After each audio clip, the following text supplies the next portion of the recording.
My name is Stephen Torres, and the last thing I expected in my later years was to be humiliated by my own son. Imagine being banned from your child's wedding, only to receive a thick envelope demanding $80,000 for a celebration you were forbidden to attend. That bill wasn't just numbers on a page, it was a declaration that I was nothing more than a wallet disposable once emptied. But instead of breaking me, it awakened something sharper inside. What began as shock soon hardened into resolve. And the so-called perfect wedding my son envisioned, I vowed it would collapse into a lesson he would never forget. Before we begin this story, I want to ask, where are you watching from and how old are you? Please subscribe to Family Betrayal Unmasked to hear more powerful stories. I was standing in my kitchen that October afternoon when the envelope arrived thick and cream-colored, with Kevin's neat handwriting on the front. For the first time in months, I felt a flicker of hope. Maybe this was the invitation, the olive branch I had prayed for. My fingers trembled slightly as I traced the seal, remembering the old days when Kevin used to scribble notes for me on the fridge after baseball practice.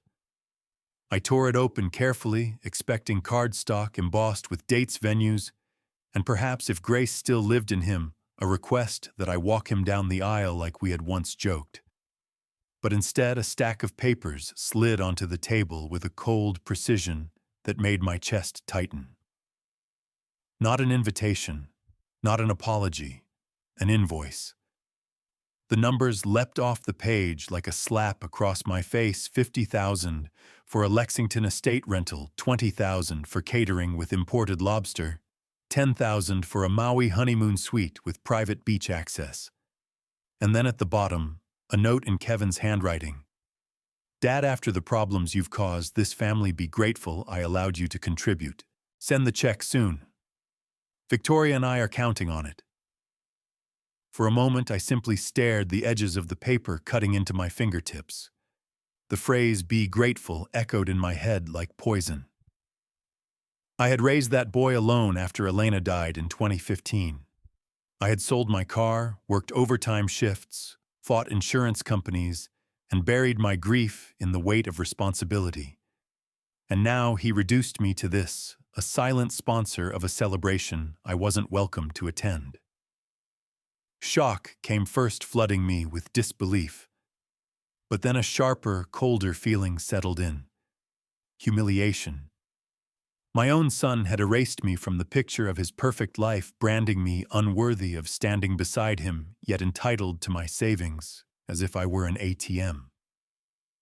The framed photo on the table of Kevin at 8 years old, gap-toothed, clutching my hand at a little league game, blurred as my eyes stung. How had that boy become this man?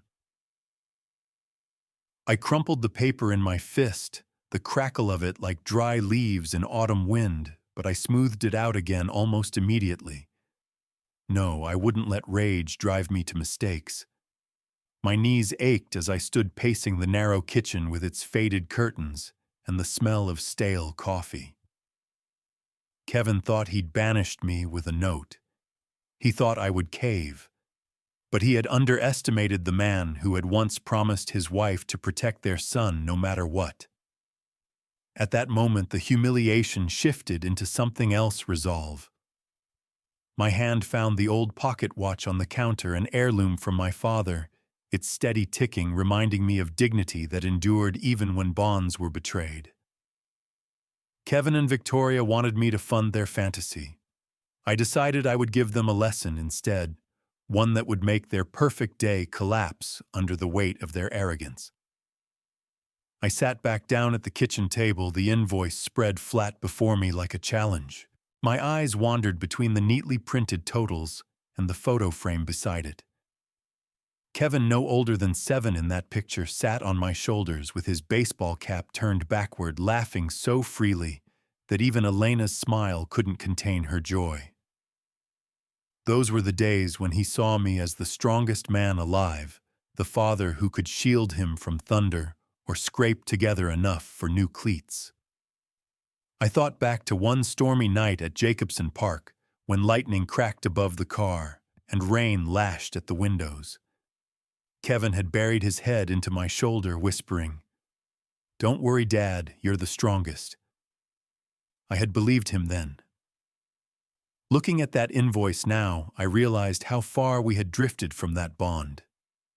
The words after "the problems you've caused this family" echoed louder than the numbers.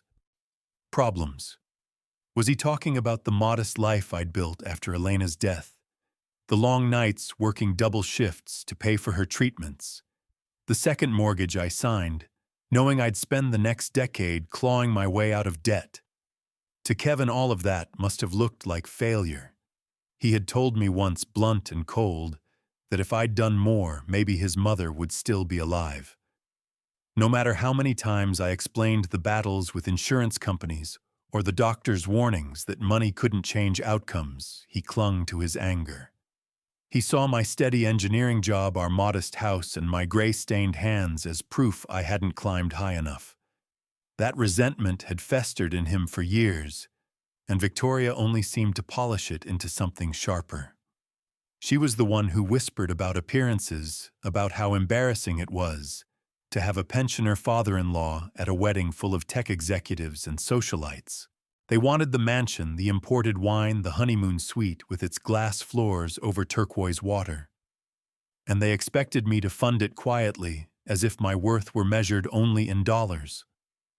My stomach knotted, but not from sorrow, from clarity. This wasn't about money. It was about being erased.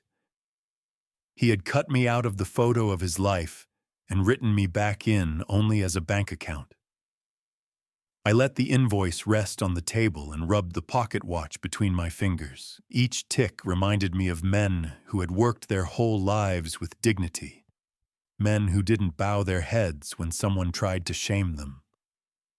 I splashed cold water on my face at the sink, staring at my reflection in the spotted mirror above it.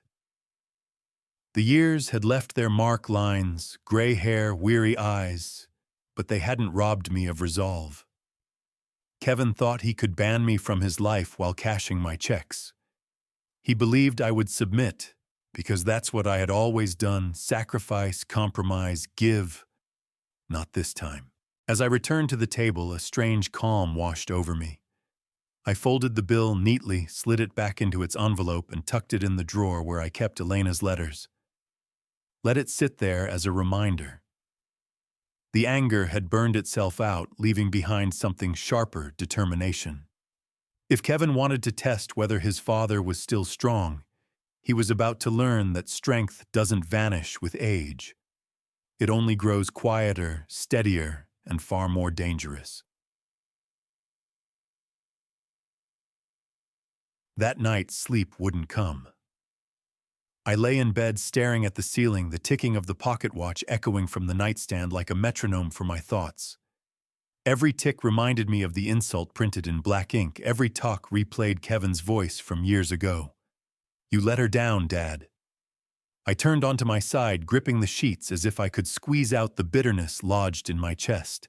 But no matter how many times I closed my eyes, the invoice floated back into view, stark and demanding. $80,000. Not a request, not an invitation, but an order dressed in entitlement. When dawn broke, I shuffled into the kitchen, the early sun bleeding through faded curtains. I poured coffee into my chipped mug, steam curling upward, as though mocking me with its quiet normalcy. I sat down again, with the envelope tracing the embossed logo of the wedding planner. I almost laughed. Kevin didn't even bother to hide his arrogance. He thought I'd sign a check, send it off, and disappear into the shadows while he basked in the glow of chandeliers and speeches. But humiliation has a way of sharpening a man's edges. It can either crush him or forge him. As I stirred sugar into the coffee, I realized I wasn't broken. I was waking up.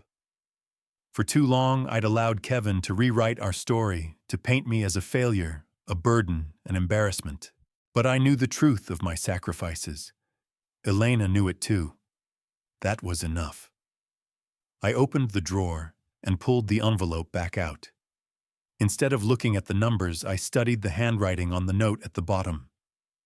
Be grateful I allowed you to contribute. Aloud. As though I were some stranger begging for a seat at his table. My jaw clenched. Gratitude should flow from children to their parents, not the other way around. My father had taught me that, and his father before him. They'd worked in factories, fields, places where sweat was currency. None of them would have stood for this. I rose from the table, grabbed my old laptop from the counter, and brushed away a thin film of dust. The machine whirred reluctantly to life, its screen glowing in the dim kitchen. My fingers hovered over the keys, hesitant at first, then steady. If Kevin thought I was powerless, he was wrong. If he thought he could erase me while still profiting off me, he was about to learn the cost of arrogance. I began with the basics. Victoria's social media was wide open, filled with boasts and hashtags about the dream wedding. Photos of the venue, the caterer, the honeymoon destination. All public, all careless. Each detail added a piece to the puzzle forming in my mind. Kevin might have cut me out, but he had also handed me the blueprint to his undoing. I leaned back, a faint smile curling despite the ache in my chest. I wasn't going to storm into his apartment and demand respect. That would give him the satisfaction of dismissing me again. No, my revenge would be quieter, calculated, and far more devastating.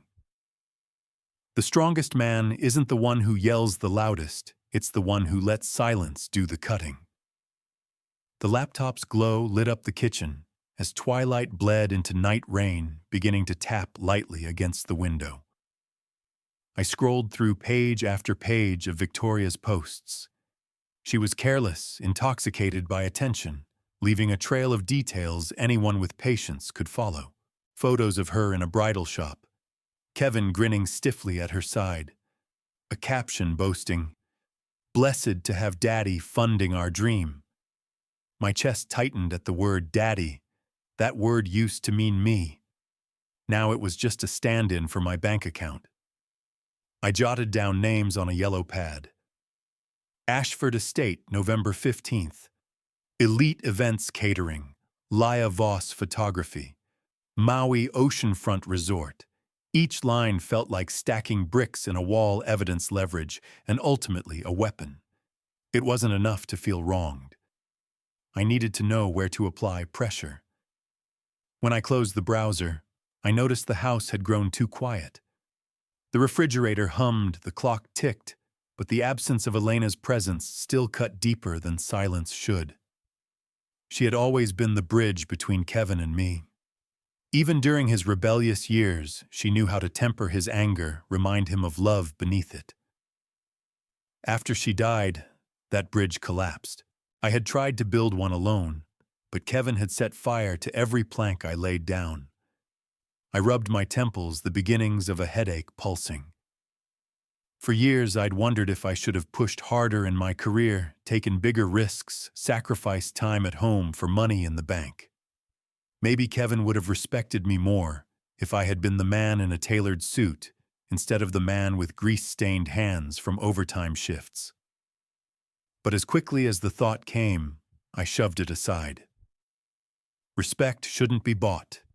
It should be earned by character, by sacrifice, by the love a father gives.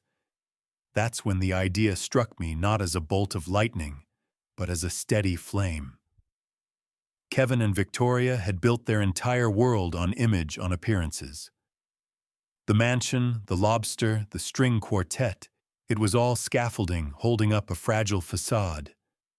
Without my contribution, that scaffolding would wobble. If I pushed in just the right places, it would collapse. I picked up the invoice again, smoothing its creases. This wasn't just a demand for money. It was a map. Every vendor listed was a thread in the tapestry of their perfect day, and every thread could be pulled. But I couldn't barge in like a wrecking ball. No, I needed to make them unravel themselves, to let their arrogance eat them alive, while I stood quietly in the background. I folded the bill, slipped it back into its envelope, and tucked it into my jacket pocket. It wasn't a weight anymore. It was a tool. Tomorrow I would call the planner listed at the top. Kevin had written me off as powerless. That was his mistake. He had forgotten the most important lesson I ever taught him: never underestimate the quiet man in the room. The morning broke gray and heavy, the kind of sky that seemed to lean low over Lexington, as though it carried its own burden. I dressed in a clean sweater and slacks, simple but intentional, and slipped the envelope into my jacket pocket like a soldier fastening armor. Today wouldn't be about shouting or demanding. It would be about planting a seed of doubt in the very foundation of Kevin's wedding. I dialed the number at the top of the invoice, the one stamped in bold Mark Brennan Events. My finger hovered for a beat, then pressed. The line clicked, and a smooth, practiced voice answered. Mark Brennan Events, this is Mark. How can I make your day extraordinary? I leaned back against the counter, gripping the phone steady. This is Stephen Torres. I believe you're handling my son Kevin's wedding. There was a pause, followed by a sudden warmth in his tone. Mr. Torres, Kevin mentioned you'd be finalizing the payments.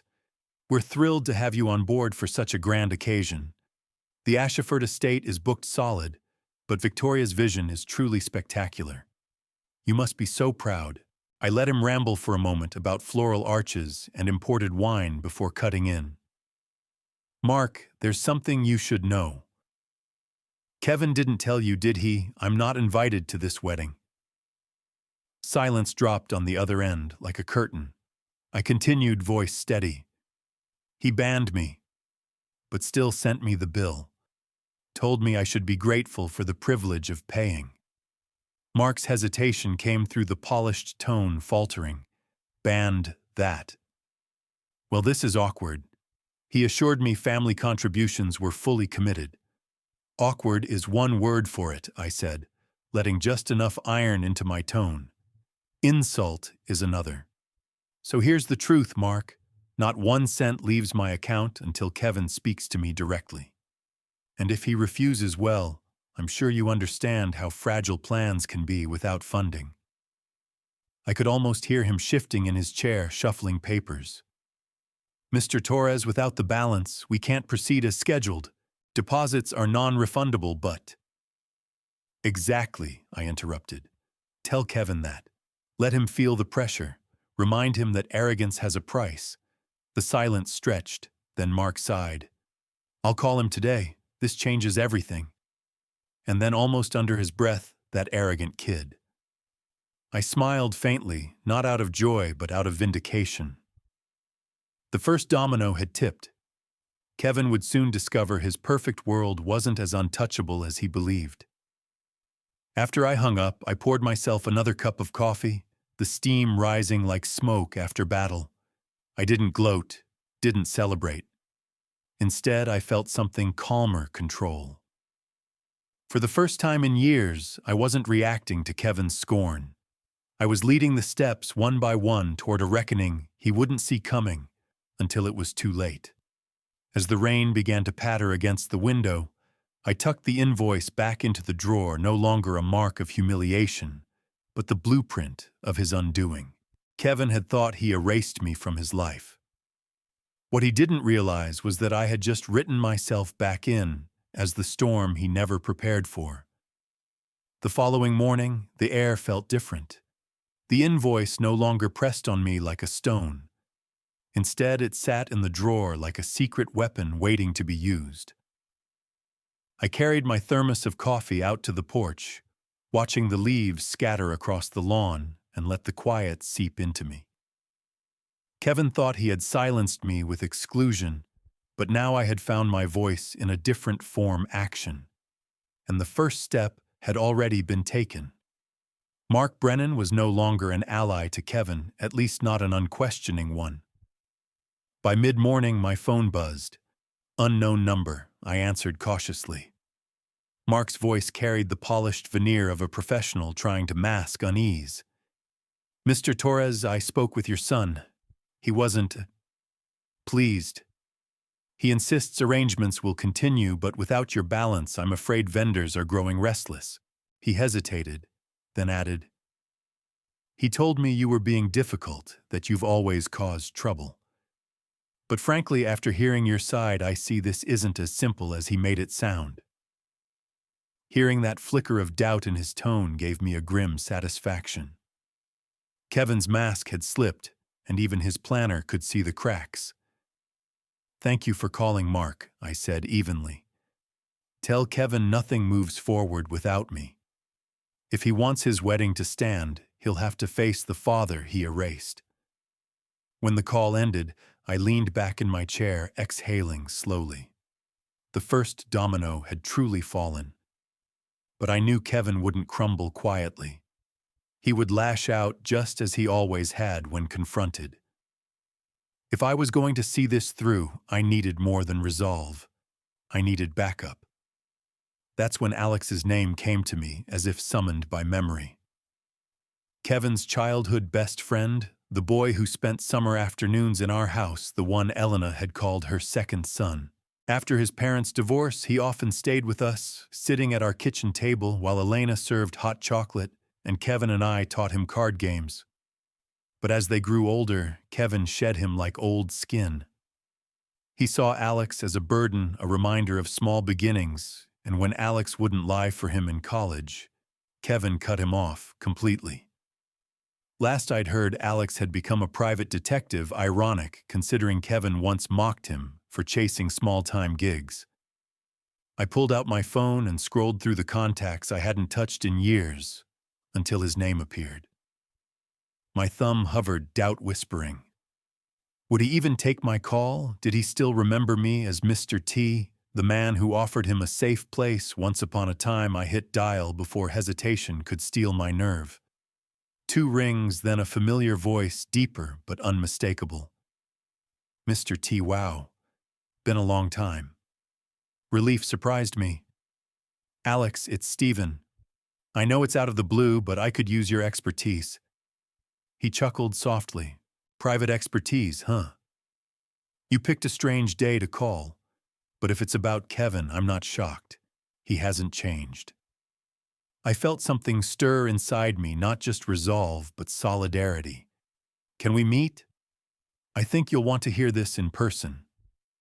Silence, then, a decisive sure. The cafe on Broadway. 1 hour. As I hung up, I glanced at Elena's photo on the mantel. For the first time since the envelope arrived, I didn't feel alone. The storm was gathering, and this time I wasn't the only one carrying the weight. The cafe on Broadway hadn't changed much since the days Elena and I used to stop there after Sunday church.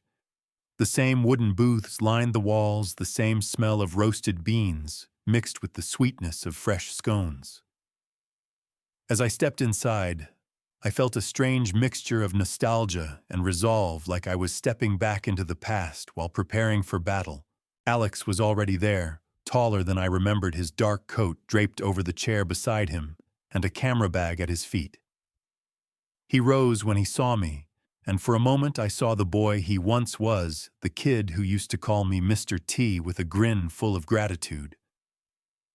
Now, though, his eyes carried the sharpness of a man who'd seen more than his share of lies. Mr. T, he said, gripping my hand firmly. You look good. Older, sure, but good. I managed a small smile. It's Steven now. You've earned the right to drop the Mr. part. We sat steam curling from the mugs between us, and for a while we talked about nothing, old memories, Elena's kindness, the way Kevin used to laugh before ambition hardened him. But the small talk only delayed what needed to be said. I slid the envelope across the table, the invoice folded neatly inside. Alex opened it, eyes scanning the lines, his expression shifting from disbelief to a kind of grim recognition. He really sent you this? Alex asked, voice low. Banned me from his wedding, then billed me for it, I replied. 80,000. Told me I should be grateful. Alex leaned back, letting out a sharp exhale. That sounds like him. You know, back in college, he used one of my projects, claimed it as his, and when I confronted him, he cut me off. said I was holding him back. He shook his head. And Victoria, I've met her type. Image first, everything else disposable. His words confirmed what I already knew, but hearing them aloud steeled my resolve. That's why I called you. I can't fight this alone. He has money connections and arrogance on his side. I need eyes and ears, documentation, proof. Alex's detective instincts seemed to click on instantly. He leaned forward, elbows on the table. You want surveillance, recordings, maybe some photos to back up your story if he tries to twist it. Exactly, I said. I'm not out to scream in his face. I want him undone by the weight of his own actions. Quiet, undeniable. For a moment, Alex studied me, then nodded slowly. You know what I owe you. When my folks split you and Elena gave me a place to breathe. You treated me like family when Kevin started to drift away. This is payback in a good way. I felt my throat tighten at his words, but I pushed it aside. Then we're agreed. Alex tapped his camera bag, a glint of determination in his eyes. We'll make sure this wedding becomes the lesson of his life. I'll start by documenting the vendors, the setups, the cracks already showing. And when it all falls apart, no one will be able to say it was your fault. They'll know the truth. As we shook hands, the clatter of cups and the murmur of other patrons faded into the background. For the first time since the humiliation began, I felt the tide turning. Kevin might have the mansion and the chandeliers, but I had something stronger, the quiet strength of dignity, and an ally who knew him almost as well as I did. That evening, the rain had thickened into a steady downpour by the time Alex pulled into my driveway. Headlights cut through the mist, and his tall frame appeared on the porch, carrying a worn leather bag. He shook off his coat as I opened the door, water dripping onto the rug. Ready to level up, he asked that half grin of his, reminding me of the boy who once tagged along with Kevin everywhere. Only now his grin carried the weight of experience. We settled into the living room, the dim lamps casting long shadows across Elena's old floral rug. I cleared the coffee table, sliding aside a stack of old magazines and a half-finished crossword.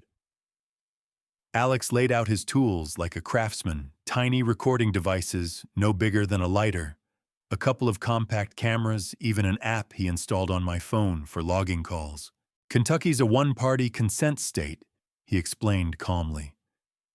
That means if you're in the conversation, you can legally record it. They won't even realize the evidence you're collecting until it's too late. I picked up one of the recorders, its black plastic cool in my palm. Never thought I'd be the type to bug my own house, I murmured. Alex's expression softened. This isn't about spying. It's about protecting yourself. Kevin's good at twisting stories. If he starts crying victim later, you'll need proof that he pushed you first. His words struck deeper than he knew. For years, Kevin had painted me as the man who failed his family, too modest, too unambitious, too plain. And I had let his accusations gnaw at me in silence. But this time, silence wouldn't mean weakness. It would be my weapon. We tested the devices, hiding one near the front entry, another angled toward the living room chair, where I usually answered the phone. The cameras fed straight to my phone, crisp and clear. Alex showed me how to start recording mid-call, even how to set up automatic backups. You don't have to be tech-savvy, he reassured. Just hit this button. The rest is handled. As the rain hammered harder against the windows, I poured us both coffee. The steam rose between us like a quiet vow. You know, Alex, I said, my voice low, there was a time when I thought Kevin and I were unbreakable. After Elena died, it was just us. I thought grief would bring us closer. Instead, it drove him to resentment. Alex sipped his eyes steady. Some people turn grief into drive. Others turn it into blame. Kevin chose blame. He set his mug down firmly. But you gave everything. I remember it. You tutored me when my own dad was gone. You sold your car when Elena needed treatment. Kevin can't erase that truth, no matter how loud he shouts. The weight in my chest eased slightly at his words. For the first time in years, I felt validated, seen not as the man who came up short, but as the man who kept going. We toasted quietly with our mugs. To justice, Alex said. I nodded. Not revenge. Justice. As we packed the devices away and prepared for the days ahead, I realized this wasn't just about ruining a wedding.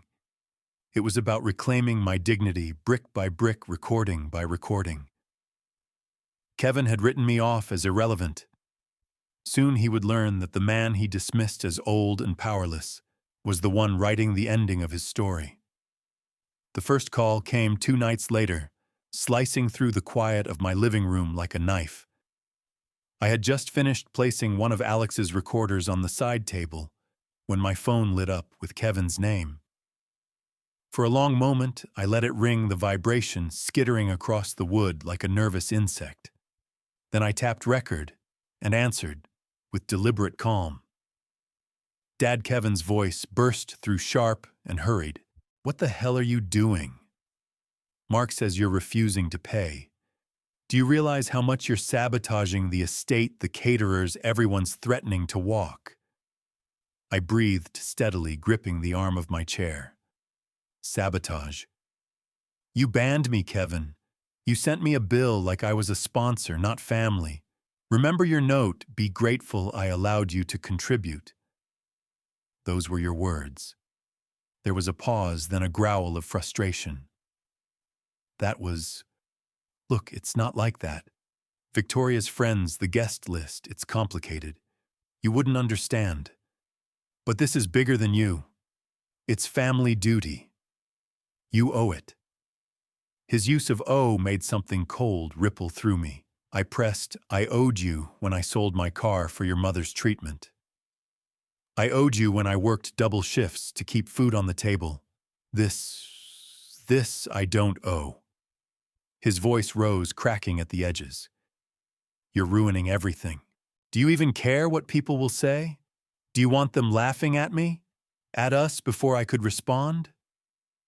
Another voice cut in sharp, disdainful. Victoria. She had put me on speaker. Stephen, this is ridiculous. You're being petty. We're building a life and your stubbornness could cancel everything. Think of the embarrassment. Think of Kevin's reputation. I almost laughed. Reputation. They weren't worried about family. They were worried about appearances. Embarrassment, I said evenly, like banning your father-in-law from the wedding or sending him an invoice like he's a bank loan. Victoria's tone sharpened further. You don't get it. This is how it's done now. Family contributes. If you cared about Kevin, you'd pay instead of dragging us down. I could hear Kevin breathing heavily, agitated. Dad, just fix this. Transfer the money. Please. I let the silence stretch long enough for the recorder to catch every quiver in their voices. Then I said softly, No, Kevin. This is your mess. You wanted me gone from your life. You can't erase me and then cash me in. There was a sudden crash of sound, Victoria snapping. He's jealous, can't you see? He's bitter because he never had success, Kevin echoed it, his desperation showing through. Admit it, Dad. You're jealous of me. That's why you're doing this. The accusation struck like a thorn, but instead of piercing it, revealed something deeper. Their defense was nothing but projection. I steadied my voice. Jealousy isn't what's happening here. What's happening is that greed is finally meeting its consequence. Kevin's breath came heavy through the line. You'll regret this. We're done. And then the call ended with a hollow click. I stared at the silent phone in my hand, the recorder still glowing green. Their threats weren't strength. They were cracks widening in their perfect image. And now I had every word preserved, not as a wound, but as ammunition. The next morning, I woke to a string of missed calls and half a dozen voicemails. Kevin's voice cracked with urgency in the first one, his polished composure slipping. "Dad, there's a misunderstanding with the vendors. They're threatening to cancel unless you make the payment. Call me back immediately." The second was Victoria, clipped and cold. "Stephen, this is childish. You're sabotaging your own son. Don't do this." By the third, Kevin's tone had turned to outright panic. "Dad, you owe us this. After everything, don't let this wedding fall apart." I saved each recording, tucking them into a folder Alex had set up on my laptop labeled Insurance. Later that afternoon, Alex arrived with his camera bag slung over his shoulder, shaking rain from his jacket as he stepped into the living room. "I've been circling the estate," he said, pulling out his phone to show me photos. "Florists looked uneasy yesterday.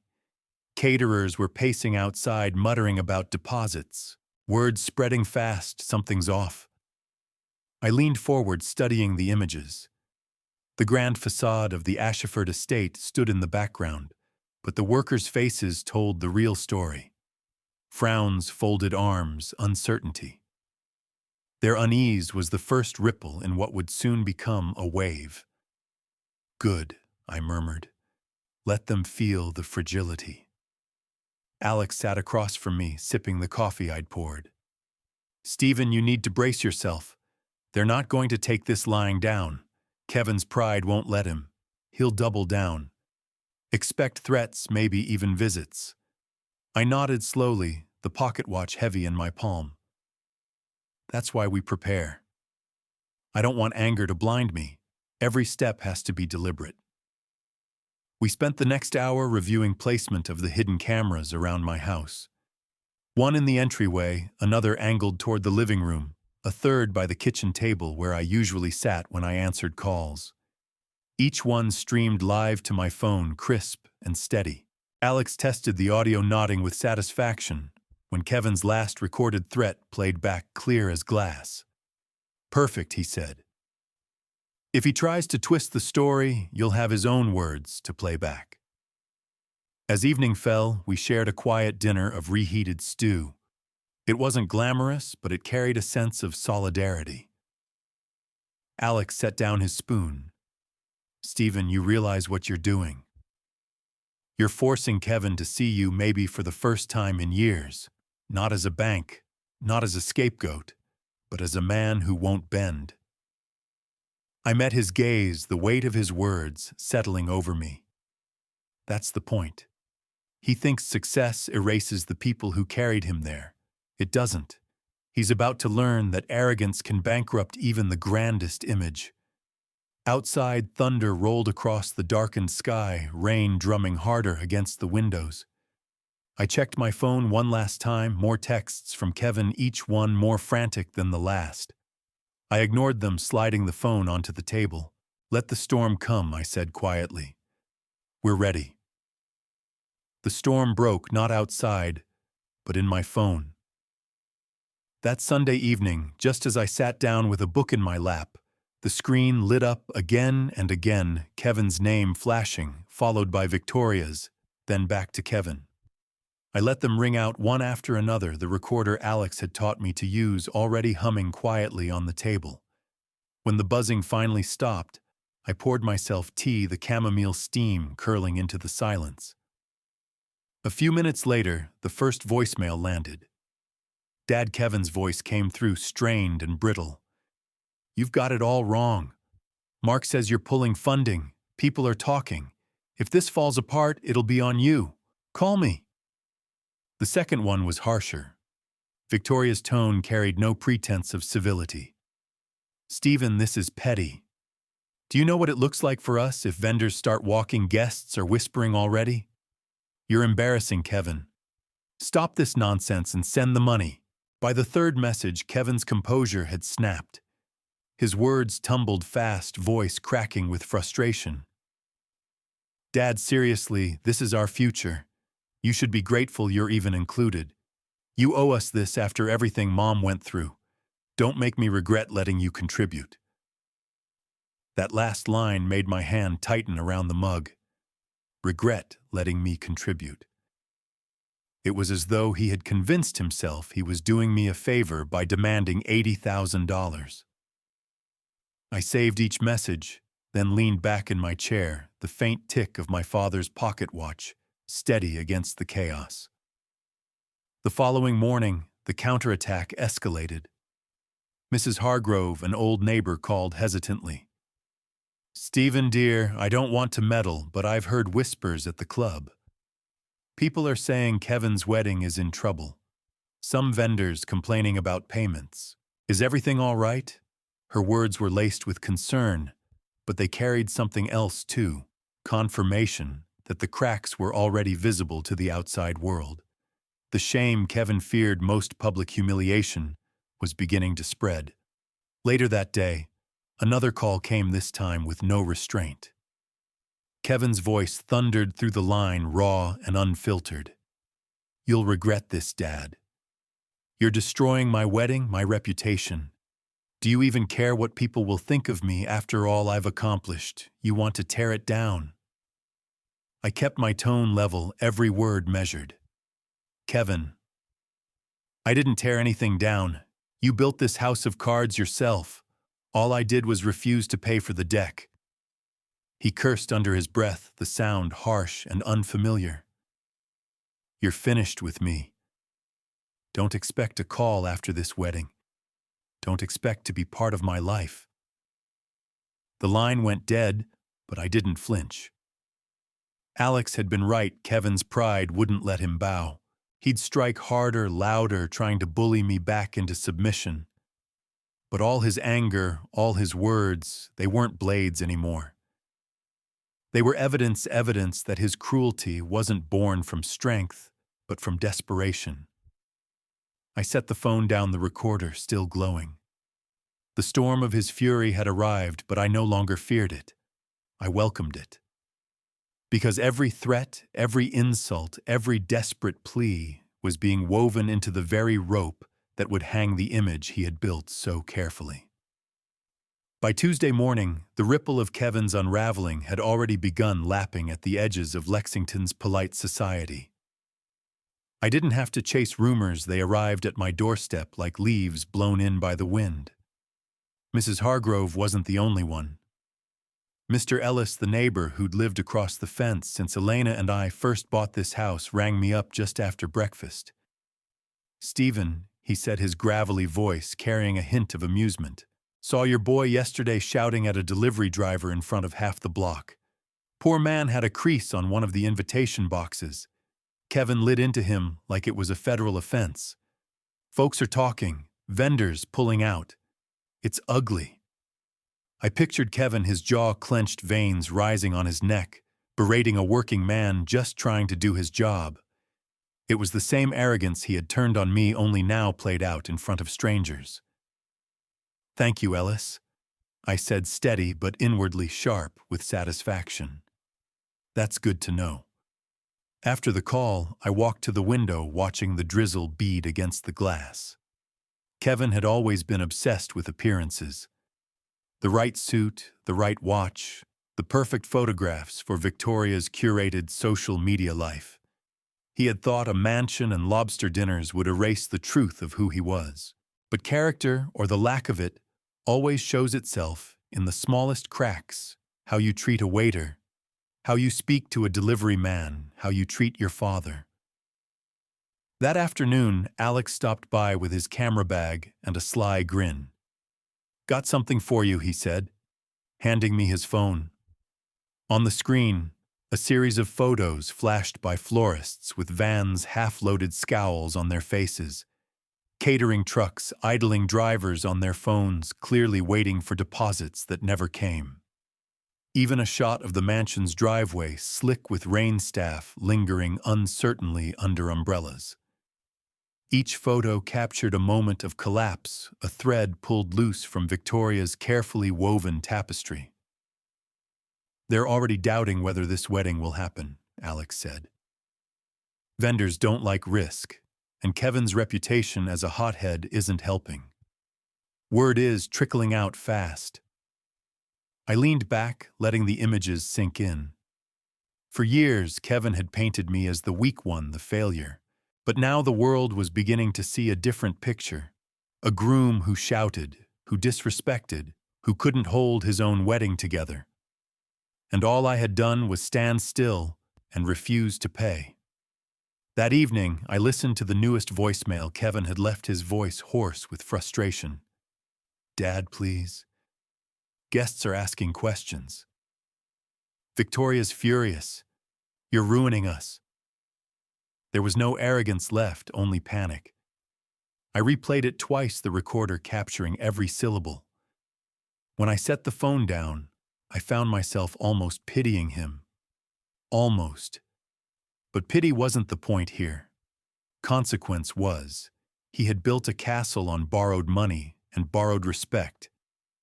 Now the foundation was crumbling, not because I pushed it down, but because I refused to hold it up. As the night deepened, I poured myself a glass of wine and sat by the window, the steady tick of my father's pocket watch in my hand. Kevin's image, once polished and untouchable, was beginning to crack under the weight of whispers, and whispers, I knew, had a way of becoming storms.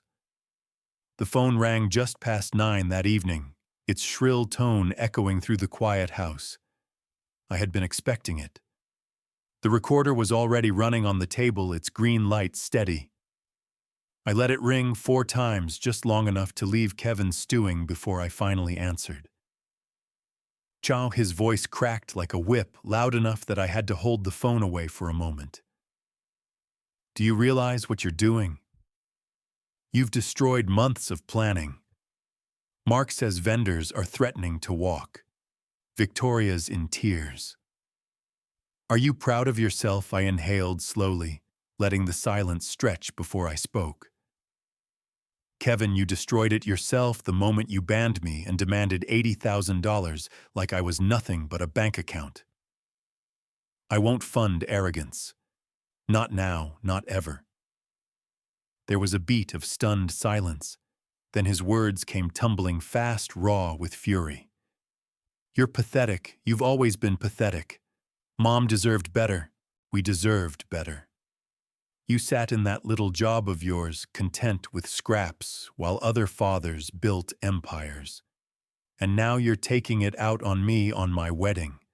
Admit it, you're jealous of me." The accusation hit like a hammer, but I didn't flinch. I let him hear my calm voice, even as my heart thudded. "Jealous, no, Kevin. What I feel is disappointment. Disappointment that the boy I raised turned into a man who values chandeliers more than family." His breathing grew heavy like a boxer in the corner of the ring. "You'll regret this, old man. Do you hear me? You'll regret it. If this wedding falls apart, it's on your head. Everyone will know it was you." And then, cutting in sharp as glass, came Victoria. "Stephen, stop playing games. This is petty. You're making us look like fools. Do you think anyone will side with you? You'll be remembered as the bitter father who ruined his son's future. Send the money before it's too late." Her words were meant to pierce, but I only pressed the record button more firmly. "You've already made me into a ghost, Victoria. You cut me from the guest list. You mocked me. And yet when your grand illusion wobbles, you come running back to the man you erased. No payment is coming. Not now. Not ever." Kevin exploded, then shouting so loudly I had to lower the volume on the recorder playback later. "Fine, you're dead to me. After this, don't call. Don't show up. Don't expect to be part of my life." The line went dead with a violent click, leaving the house steeped in silence once more. But instead of sorrow, I felt a calm settle over me. His words, meant to wound, had only armed me further. Every insult, every threat, every desperate accusation now sat captured in my laptop, each one a stone in the wall of truth I was building. I leaned back, staring at the ceiling. Kevin thought anger gave him power, but he was wrong. Anger only revealed weakness. I didn't need to match his volume. My quiet resolve and the evidence it gathered was already dismantling his perfect facade. 2 days later, I was trimming the hedges when Mr. Ellis leaned over the fence, his weathered cap shielding his eyes from the late afternoon sun. Stephen, he called his tone, carrying that mix of neighborly concern and restrained amusement. You should have seen your boy yesterday, yelling at a florist in the driveway of the estate. Poor woman tried to explain she couldn't release the flowers without the balance. He shouted about who he was, as if that would open her register. I lowered the clippers, resting them against the fence post. And how did that go over? I asked. Ellis chuckled dryly. Not well. Folks saw it. Workers whisper. Guests talk. He looked like a fool. His grin faded to something more serious. Don't let him bully you, Stephen. Around here, people remember who you are, not him. His words settled into me with a weight both heavy and comforting. For years, I'd lived quietly in this neighborhood, my modest house standing in contrast to the flashy cars Kevin rolled up in during holidays. I had wondered whether people judged me by the same shallow yardstick my son did. But Ellis's voice, gruff and loyal, reminded me that character still mattered. Later that evening, Mrs. Hargrove stopped by with a tin of her famous lemon bars. She lingered on the porch, lowering her voice. Stephen, people at the club are buzzing. They say the Torres wedding is falling apart. Vendors walking deposits in limbo. Some even say the father of the groom cut off funding entirely. Her eyes flicked over me with cautious sympathy. I don't mean to pry, but I hope you're holding up. I thanked her for the bars and for her words. I'm holding up fine, I said, and for the first time in years, it was true. That night, Alex came over with more photos. His camera had caught Victoria storming out of the estate phone clutched in her hand, her designer heels sinking into the wet grass as staff looked on with awkward stares. Another shot showed half-unloaded catering trucks pulling away. The captions Alex had scrawled beneath each image made me smirk. Vision fading, cracks widening, collapse pending. We sat in my kitchen, the photos spread across the table like cards in a high-stakes game. Stephen, Alex said, tapping one of the prints, "This is spreading faster than I thought." Guests are starting to whisper about whether the wedding will even happen. Some say Kevin overreached, others think Victoria pushed him too far. Either way, their perfect image is collapsing before it even begins. I picked up the pocket watch from the table, its steady tick grounding me.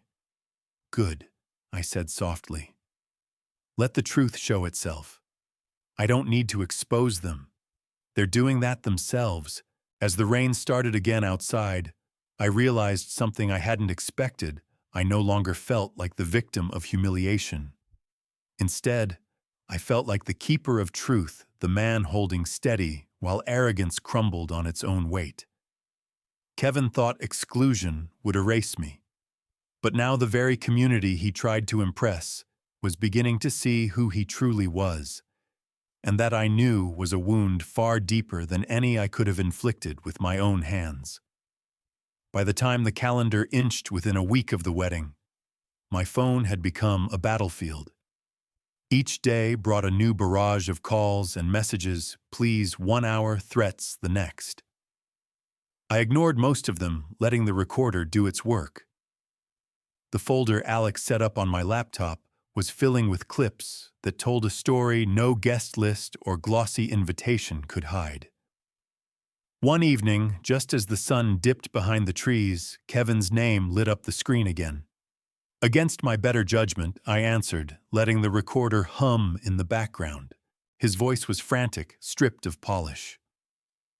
Dad, you've got to stop this. Vendors are canceling left and right.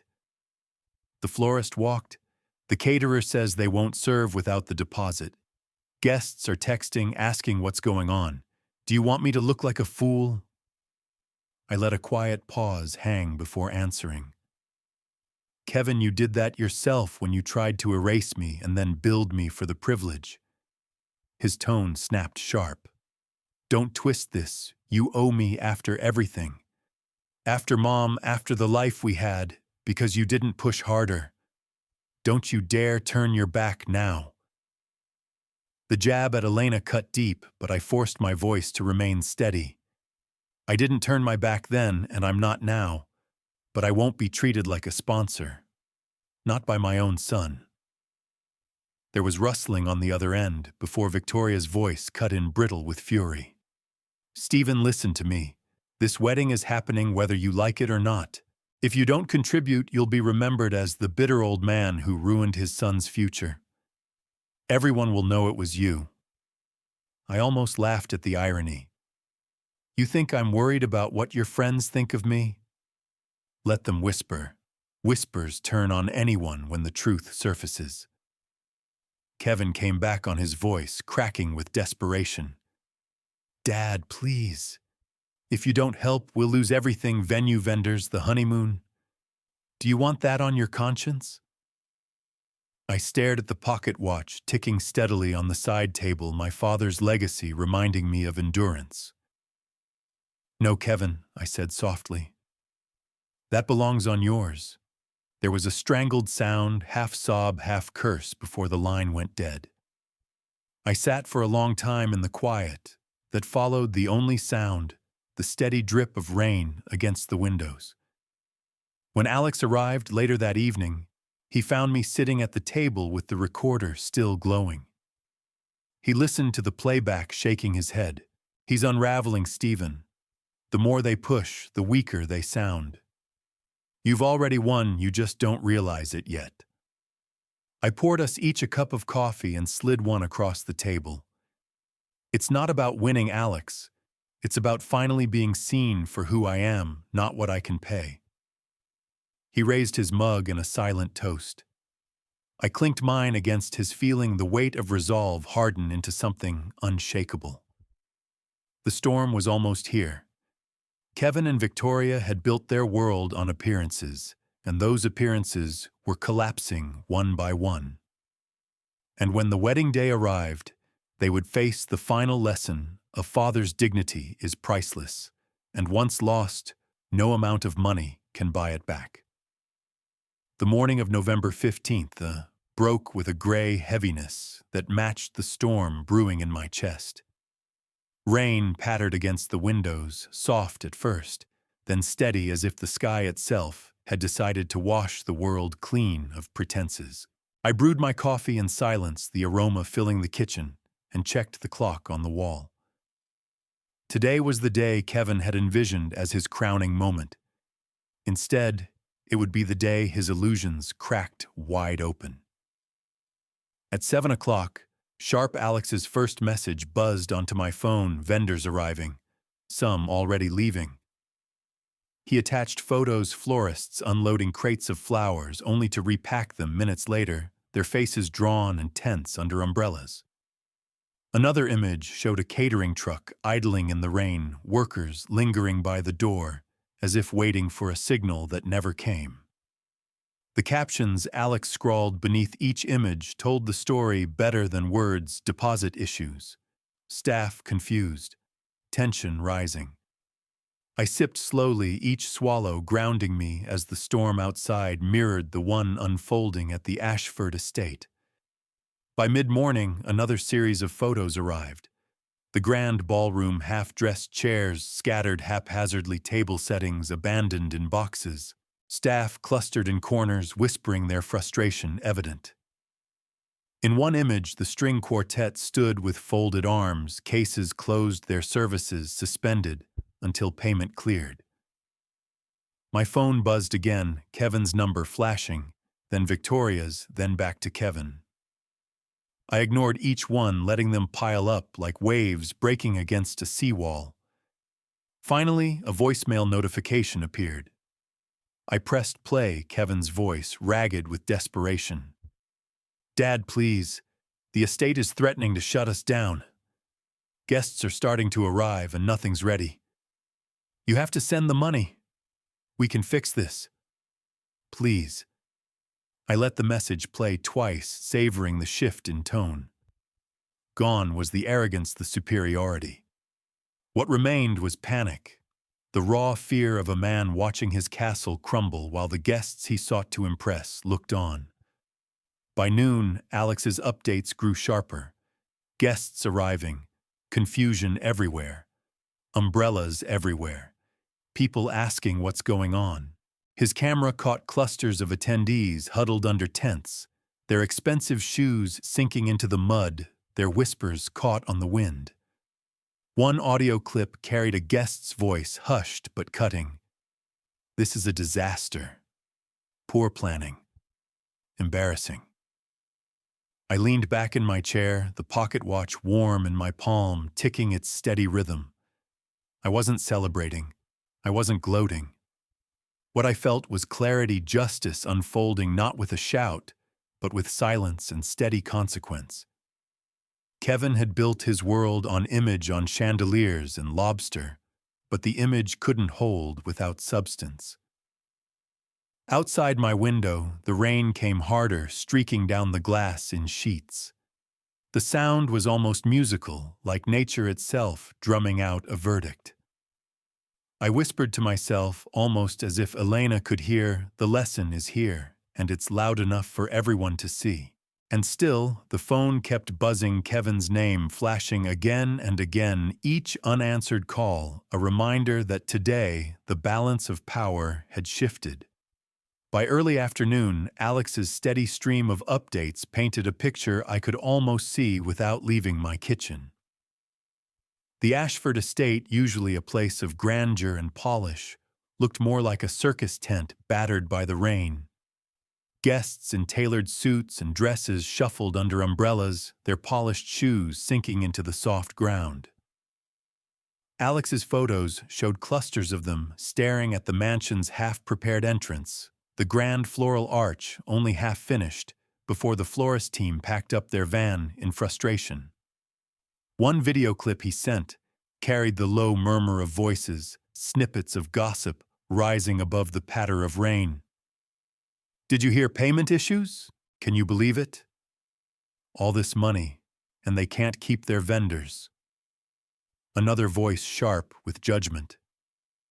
If they can't handle a wedding, how will they handle a marriage? The laughter that followed stung even me sitting miles away because I knew those barbs weren't aimed at me. They were aimed at Kevin. My phone buzzed again, Kevin's number flashing across the screen. I let it go to voicemail, then played it back with the recorder running. His tone was frantic, almost pleading. Dad, for God's sake, people are laughing. Victoria's crying. Guests are whispering about us like we're a joke. You can't let this happen. Just send the money, we can salvage this. I stared at the wall as his voice echoed in the quiet. Salvage. That word revealed everything. This wasn't about love or family. It was about saving face, salvaging an image already sinking like a stone. A few minutes later, Alex sent another update. This one hit harder. It was a shot of Victoria in her wedding gown, standing by the window of the estate, her expression crumpled. Mascara streaked her cheeks, her bouquet discarded on a chair. Outside, guests milled aimlessly, some shaking their heads, others quietly slipping away. Alex captioned it simply, "Collapse." I set the photo down on the table and rubbed my temples. A flicker of doubt crept in. Was this too cruel? Was I turning my son's wedding into a public disaster he'd never recover from? For a moment, my mind drifted back to when he was 8 years old, climbing onto my lap, during a thunderstorm, whispering that I was the strongest. That boy I thought wouldn't have treated me like this. But then I remembered the note at the bottom of the invoice. Be grateful I allowed you to contribute. No, this wasn't cruelty. This was consequence. The storm outside intensified, sheets of water racing down the glass, thunder grumbling in the distance. My phone buzzed again, this time with a text from Alex's guests leaving early. Staff walking out.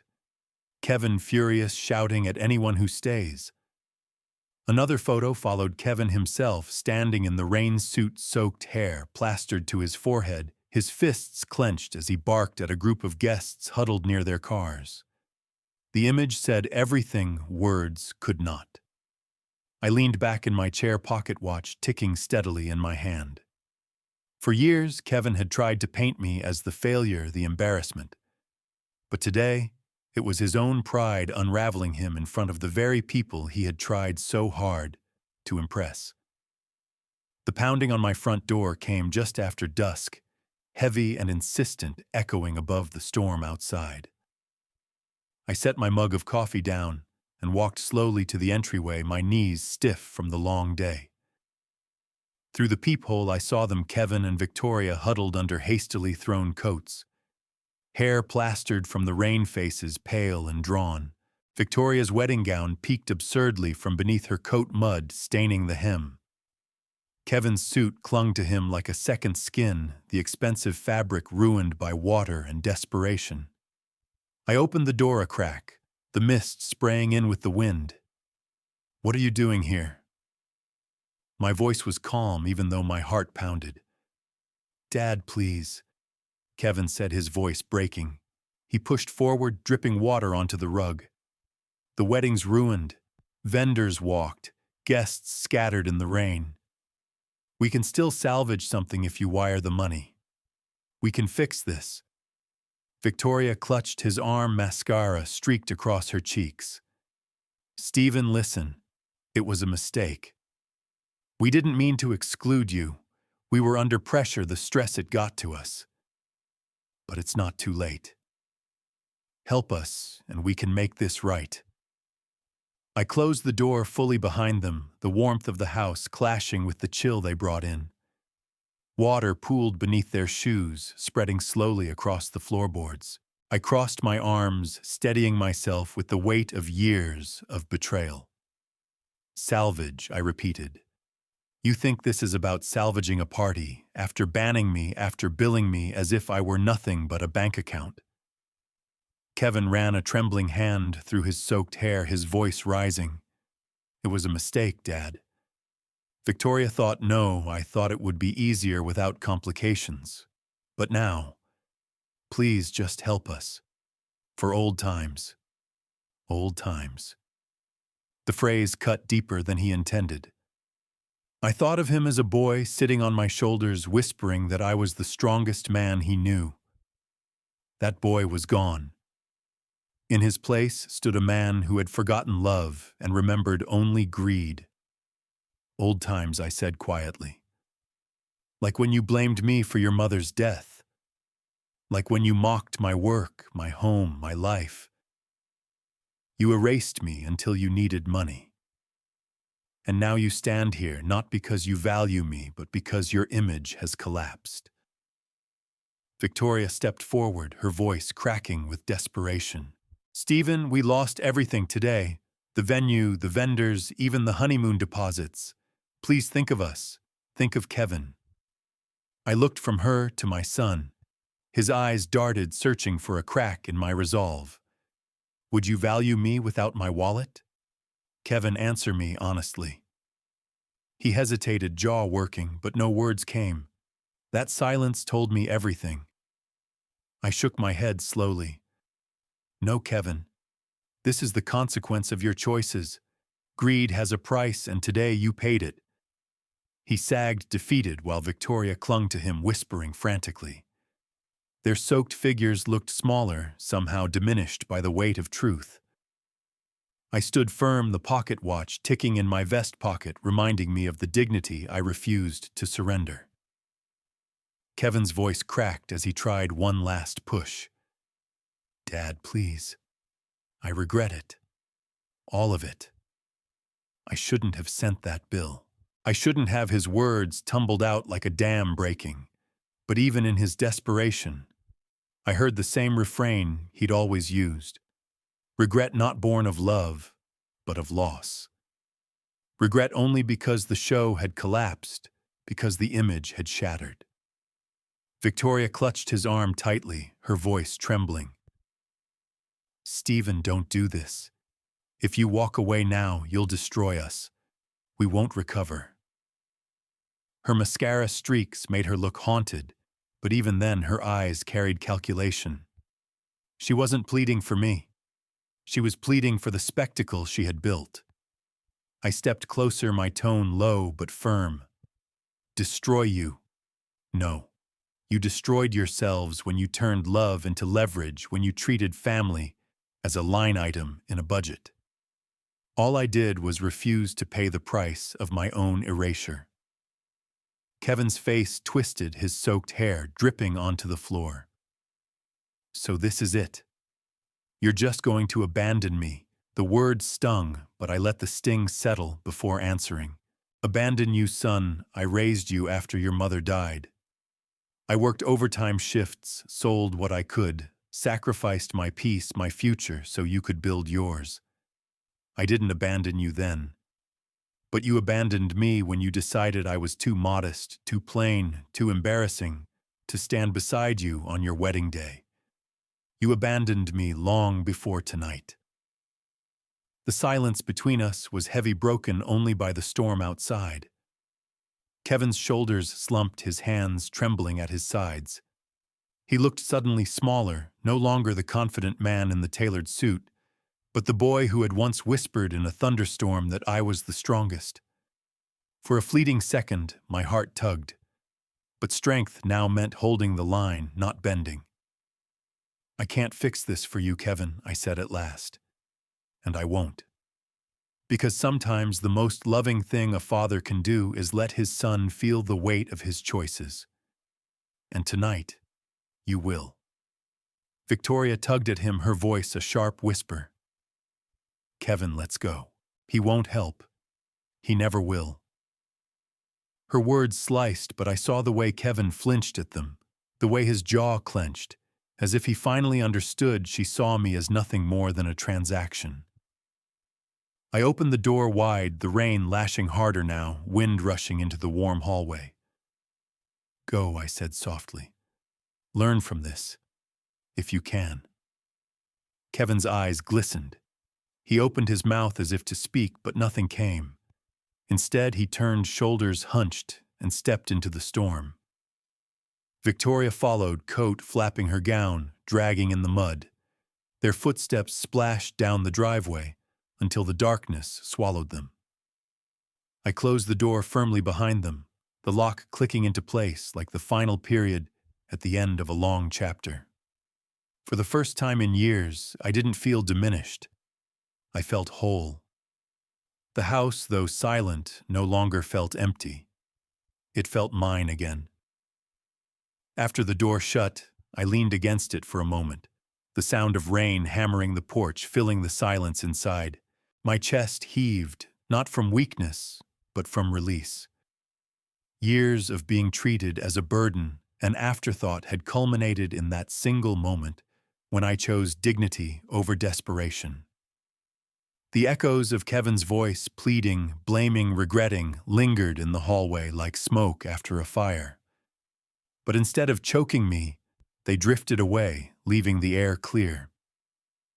I moved to the living room and lowered myself into the old armchair by the window. The pocket watch ticked steadily in my hand, its rhythm soothing its weight, a reminder of the men before me who had lived with grit and quiet strength. My father never had chandeliers or lobster dinners, but he had integrity, and he taught me that was worth more than gold. Tonight I realized I hadn't lost that legacy. I had carried it forward. The phone buzzed once more on the table, another voicemail, but I didn't rush to check it. Instead, I poured myself a modest glass of whiskey, raising it in a silent toast to Elena. "We did it," I murmured, imagining her warm smile, her steady hand on my shoulder. "He'll learn one way or another. Maybe not today, maybe not tomorrow, but the seed is planted." Later that week, neighbors began dropping hints of what they'd seen or heard. Mrs. Hargrove brought another tin of lemon bars, her eyes full of approval. "Stephen, word at the club is that Kevin's wedding collapsed like a house of cards. People say you stood your ground. That took courage." Ellis waved to me over the fence as he tended his tomatoes. Good on you, Stephen. About time someone showed that boy that arrogance doesn't last. Folks around here respect you more for it. Their words weren't gloating. They were affirmations, small reminders that I hadn't acted out of malice, but out of necessity. For once, I wasn't seen as the weak father who had failed to rise high enough. I was seen as a man who refused to bow. When Alex stopped by a few days later with a stack of printed photos, he placed them carefully on the table. Shots of the estate, half-abandoned guests trudging away under umbrellas, Kevin shouting in the rain, Victoria's gown dragging through mud. Each image was a snapshot of pride unraveling. Alex leaned back with a grin. Stephen, you didn't just stop a wedding, you reclaimed your place. And people noticed. I studied the photos not with joy, but with a calm satisfaction. It wasn't about stopping a wedding, Alex. It was about stopping a cycle. Kevin has to face himself now, and maybe, just maybe, he'll remember the boy who once believed his father was the strongest. As the sun broke through the clouds that afternoon, casting warm light across the kitchen, I felt something I hadn't in years, peace. Not because Kevin had fallen, but because I had finally stood tall. Looking back now, I realized the wedding wasn't the real battlefield. It was just the stage where years of resentment, arrogance, and silence finally revealed themselves for what they were. Kevin believed success meant chandeliers and lobster flown in from Maine. I believed success meant keeping promises, working hard, and raising him with what I had. For too long, I let his judgment weigh on me, convincing myself I had failed. But in the end, dignity cannot be measured in bank accounts or grand estates. It's measured in whether you stand tall when someone tries to diminish you. That night, when I shut the door on Kevin and Victoria, it wasn't out of cruelty, it was out of love for myself, and maybe in a way, love for him too. Because sometimes the hardest lesson a parent can give is letting a child live with the consequences of their choices. If you are a parent listening to this, maybe you've been treated unfairly, dismissed, or even erased by the very children you sacrificed for. Let me remind you, your worth isn't defined by what they demand from you, but by the life you've already given. Now I want to ask you, have you ever faced a moment when your own family betrayed you, and how did you handle it? Share your story in the comments. If this one touched you, please like, subscribe, and share. True strength isn't loud, it's steady. Thank you for listening.